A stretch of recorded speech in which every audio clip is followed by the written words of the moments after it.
امام زهری رحمت الله علیه میفرماید یکی از علمای توحید، یکی از علمای اهل سنت، امام بخاری رحمت الله علیه، این سخنش را در صحیح بخاری نقل میکند. میفرماید من الله الرساله، الله لطف کرد، رسول فرستاد، رسالت فرستاد، پیامبر فرستاد. این لطف او بود، کرم او بود، رحمت او بود که برای ما پیامبر فرستاد. و من الرسول البلاغ، وظیفه رسول این چیز را قرار داد که تو مبلغ و مبینی، سخنان الله را برای مردم تبیین بکن، تفسیر بکن و برسان، این امانت را برسان، این رسالت را برسان. و علینا التسلیم، بر ما انسانها تسلیم، اتباع و اطاعت است که شنیدیم سخن الله و رسول را تسلیم. اونجا نیاییم شک و شکوک و شبهات ایجاد نکنیم که عقل نمیپذیرد، مذهب نمیپذیرد، قوم نمیپذیرد، حاکم نمیپذیرد و بزرگ نمیپذیرد، طریقت نمیپذیرد و میگه اینطور نیست. فانه ما سلم فی دینه، این سخنان امام طحاوی رحمت الله علیه.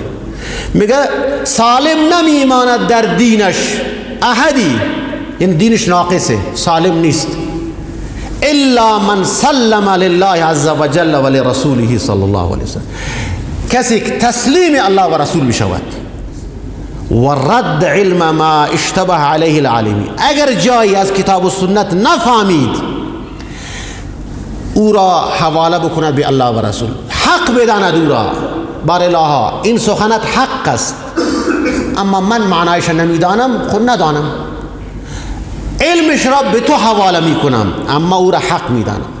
هر جای به بنبست گیر کرد، نفهمید، مشتبه شد بر او را با عقل خودش تفسیر نکند. اونجا اجازه ندارد که با عقل خودش تفسیر بکند، بلکه بگوید والله اعلم، الله بهتر میداند. اما من این را رد نمی کنم، قبول دارم، ایمان دارم به او، اما نمیخوام با عقلم او را تفسیر بکنم یا با عقلم او را رد کنم که عقلم نمیپذیرد، مذهبم نمیپذیرد.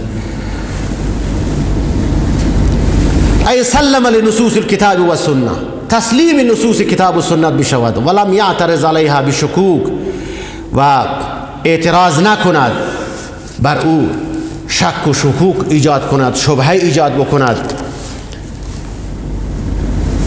تأویلات فاسد بیارد، عقل را در مقابل او قرار بدهد، بگوید که عقل هر چیز را قبول نکرد، ما باید او را رد بکنیم. عقل حدیث را قبول نکرد، عقل این آیات قرآن را قبول نکرد، عقل را بپذیریم. عقل الگوی ماست، اصل ماست، اصول ماست. اینطور نیست. همه چیزی از امور دنیا میبینیم، عقل را میبینیم، علم بشر را میبینیم، علما را میبینیم، فقها را میبینیم، صحابه را میبینیم. همه اینها متابع حکم الله هستند، تابع رسول الله صلی الله علیه و سلم باشند، تسلیم به سخنان او باشند. به این میگویند اسلام.